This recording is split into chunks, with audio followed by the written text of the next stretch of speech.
राज्यस्तरीय अग्रणी कला साहित्य और सांस्कृतिक अनुष्ठान बाणीपीठ तरफ ओडिया लेखक परिषद और आम सुना चांदा जातीय शिशु साहित्य संस्थान अनुकूल विश्व ओडिया भाषा साहित्य सम्मेलन अनुष्ठान अध्यक्ष डॉक्टर कुमार बाबुली प्रत्यक्ष तत्वावधान विवेकानंद शिक्षा केन्द्र ठारे अनुष्ठित होता। एथिरे भाषाविद सचिंद्र कुमार विश्वाल सभापतित्व करथिबा बेले मुख्य अतिथि भावे भाषा गवेषक डॉक्टर जगतबंधु आचार्य योगदान करी ओडिया भाषा आम जातिर गौरव और आम अस्मितार प्रतीक बोली मत व्यक्त करथिले। मुख्य वक्ता भावे डॉक्टर अंतर्यामी नायक तांका सार्वगर्भक वक्तव्य शिक्षा और शिक्षणर भूमिका तथा ओडिया भाषार मौलिक वैशिष्ट्य संबोधन आलोकपात करथिले। सम्मानित अतिथि भावे राष्ट्रपति पुरस्कार प्राप्त शिक्षक सचिदानंद महांती, आशुकवि वासुदेव नापति और प्रधानाचार्य राउत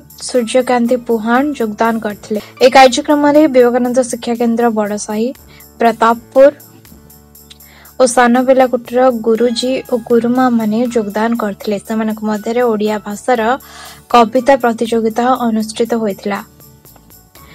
एथरे गुरुजी कार्तिक सेठी प्रथम, शिवंकर भूया द्वितीय और जानवी दंडपाठ तृतीय स्थान अधिकार करथिले।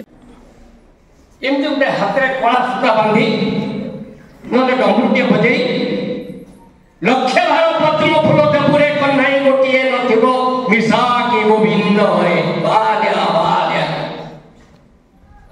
छतकी बेले आपण सापको न देखिकी केलाको देखंती। That is a technique of a teacher. आपण जदि मु तो ए बयस रे 76 वर्ष रे मो बयस लोक एते गर्जिकरी बिना बाइक रे कहतबा लोक मु तो विस्मय हो जाय केमति कहूची। भगवान आशीर्वाद गोटे शिक्षकर सबुठ बड़ कथाटा होची तार ओजस्विता प्रकल्पता छात्र वर्ग स्तब्ध कर दो। गोटे मजिस्ट्रेट विचार करा बेले साइलेंट न कहि टेबल दे हाथुटे बाडे दियंती। Attention is that it symbolizes प्रतीक जीवन निरवता रक्षा करन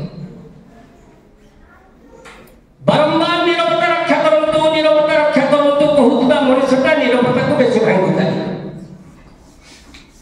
गोटे शिक्षक सर्वप्रथम क्लास ग्रुप आसीगला परे मो भाषा कथा पछ कहबी आपन विषय कहबी गोटे छुटिया दिन सामे न जानि थिले बे जातीय स्तर रे जति अभिनंदित होई छु ताठ बेसी निंदित होई गोटे छोट कथा कोन मिलिबो से तो रुसिया कोन लाभ अछि जदि 800 टंका देकी मांस रे 8 चामच लूण पकाई देकी ताकू कुद्वास्तु कर दिए सुद्वास्तु कोन मिलिबो रोसई कर लाभ कोन हम कोन पाइलु बाप को रात निद्रा मोगरा मोह बेला कांत कवि जदि उड़िया लिखा जाए थांगा निश्चित कांत कवि पढ़ी थांते ताकू जदि इंग्लिश रे लिखा जाए थिबो मु मध्य एते ज्ञानी हेले भी मु सेही शब्दटी को पढ़िबी मु कहू नहीं एक्चुअली से जो फॉर्मेशन त्रुटिटा से जगह रहउची। गोटे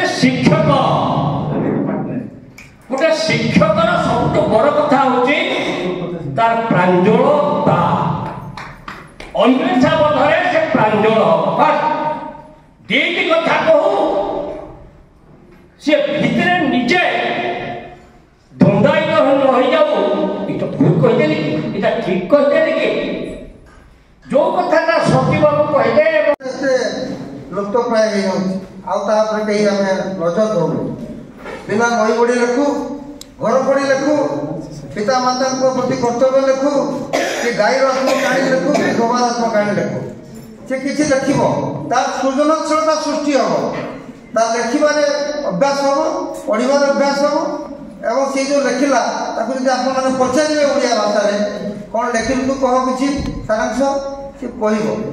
ତେଣୁକରି ଆମର ଏକଦମ ପଠନ ଲିଖନ ଶ୍ରବଣ କଥନ ସବୁଗୁଡ଼ା ଉପଯୋଗିତା ଆମେ ସେ ଗୋଟେ ଜାଗାରେ ପାଇଯିବା। ମୁଁ ଭାବୁଛି ମୋତେ ବେଶୀ ସମୟ ନେଇଗଲି ମୁଁ।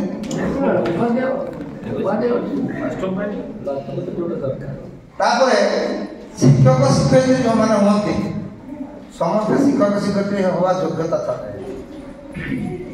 ଇଏ ଗୋଟେ ଭଗବାନଙ୍କ ଦାନ ଥାଏ। ଶିକ୍ଷା ତ ସମସ୍ତେ ଶିକ୍ଷକ ଶିକ୍ଷୟିତ୍ରୀ ମର୍ଯ୍ୟାଦା ପାଇବେ ନାହିଁ।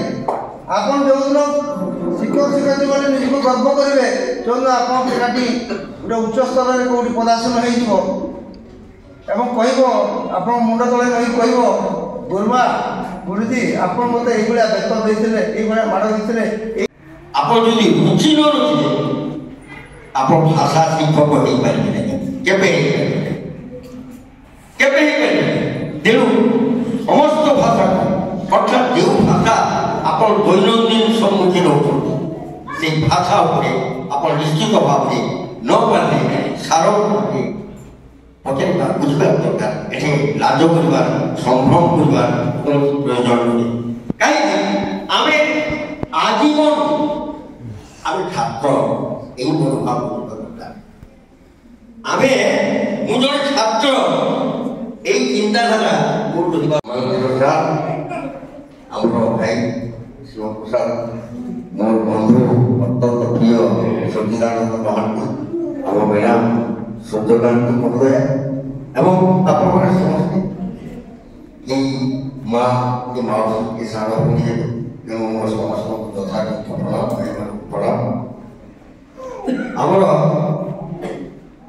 ମୁଁ ମୋ ମାତୃଭାଷା ଯଦି ଓଡ଼ିଆ ନୁହେଁ ମୁଁ ମାତୃଭାଷା ଓଡ଼ିଆ ନ ହେଇଯାଉଛି ଓଡ଼ିଆ ଭାଷାକୁ ମୋ ମା ଠାରୁ ଆହୁରି ଭଲ ପାଏ। କାହିଁକି କେବେ ହେଲେ ବଡ଼ ହେଇପାରିବ ନାହିଁ। ଆପଣ ଦେଖନ୍ତୁ ବିଶ୍ୱରେ ଯେଉଁ ଭାଷାରେ ଆଜି ଆମେ ଯେମାନଙ୍କୁ ବଡ଼ ଗ୍ରେଟମ୍ୟାନ୍ ମହାପୁରୁଷ ବୋଲି କହୁ ସେମାନେ ସମସ୍ତେ ନିଜ ନିଜ ମାତୃଭାଷାରୁ ବୁଝାଇବେ। ସମସ୍ତେ ଯେତେ ବଡ଼ ବଡ଼ ମହାପୁରୁଷ ଆମେ ଦେଖୁଛୁ। ଆହୁରି ଆମର କଥା ଯେ ଆମ ଓଡ଼ିଶାରେ ଯେଉଁ ବିଶ୍ୱ ଓଡ଼ିଆ ସମ୍ମିଳନୀ ହେଇଗଲା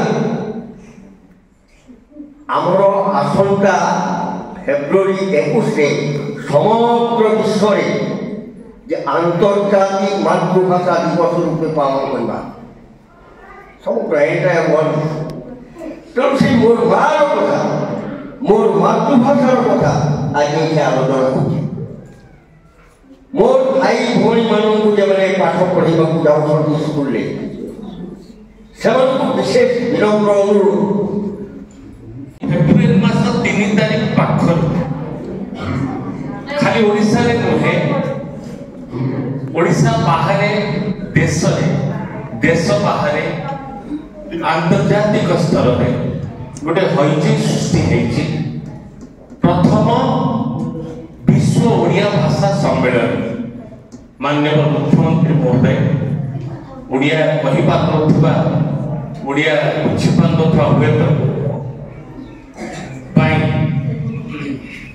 समालोचित होता व्यक्ति जनक गोटे आलोचनार विषय वस्तु बांटे सारा विश्व गोटे चर्चार विषय वस्तु बांटे एवं से प्रतिपादित कर देखेले प्रमाणित कर देखेले ओडिया भाषा प्रति ओडिशा प्रति ओडिया मानक प्रति तांको हृदय केते दरद तांको अंतर केते आवेग। तेणु प्रथम थर एमती एक कार्यक्रम आम समस्त भितर गोटे उद्दीपना गोटे उन्मादना भरी देवाई निजको भल पाइबा माँ को भल पाइबा माटी को भल पाइबा निजर भाषा को भल पाइबा एवं से निजर परिचय को प्रतिपादित करवा प्रतिष्ठित करवा गर्व कहवा मु ओडिया मु ओडिया आमे ओडिया आम भाषा ओडिया भारी बढ़िया आमे ओडिया आम भाषा बढ़िया आमे भारी बढ़िया बहुत बहुत धन्यवाद समस्त को स्वागत है जगदीश एवं तृतीय स्थान होती पप्पू सिंह पप्पू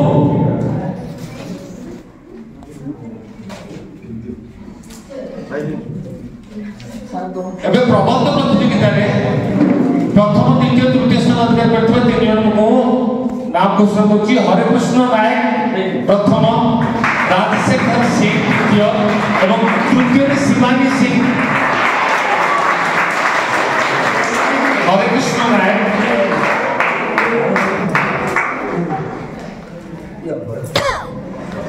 द्वितीय स्थान अधिकार करछन्ति राजशेखर सिंह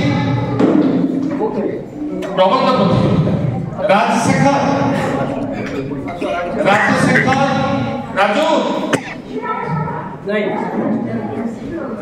तृतीय शिवानी सिंह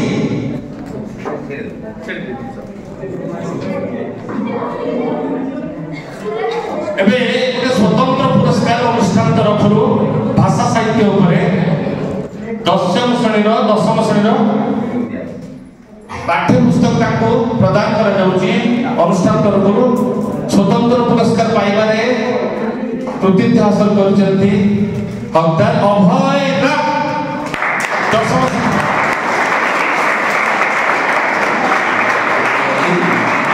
এই সময় ভিতরে मैं অনুরোধ करबी डॉक्टर कुमार बाबू को से साधुवाद धन्यवाद अर्पण कार्य संपादन भाग कहा पर गोटे अर्पण करिवे ए सर एक कृतित्व स्मारकी ए विजय स्मारकी से ताका पय उद्दिष्ट मानपत्र ग्रहण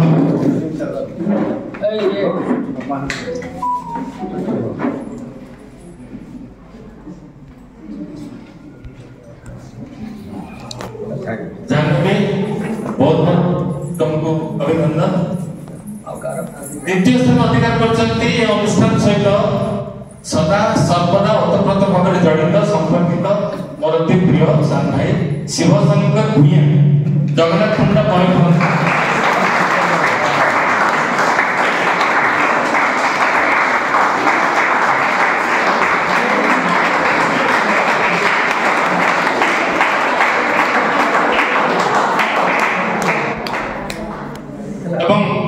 प्रथम स्थान अधिकार करछन्ती ताको गाना नाटा पढिले नाटारे तो किमिति गोटे कविता सुलभ रहिछि माधुर्य रहिछि गोटे गापिक लागे एवं सेतिरे गोटे आध्यात्मिकता बनि रहिला भले लागे मन भी गाना होछि चौमुख बालियापाड़ बालेश्वर चौमुख कवि कार्तिक सेठी ए अनुष्ठान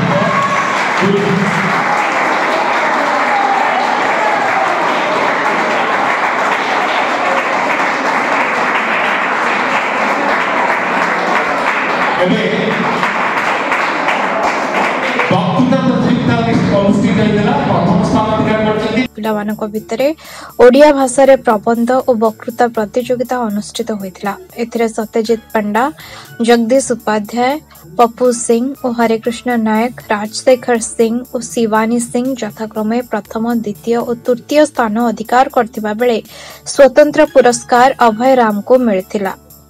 सान बेलाकुटी शिक्षा केन्द्र प्रधानाचार्य संयुक्ता दास अतिथि परिचय करथिबा बेले गुरुजी दीपक दास धन्यवाद अर्पण करथिले। मयूरभंज बड़साही सूर्यकांति राउत का रिपोर्ट, ओएनए खबर।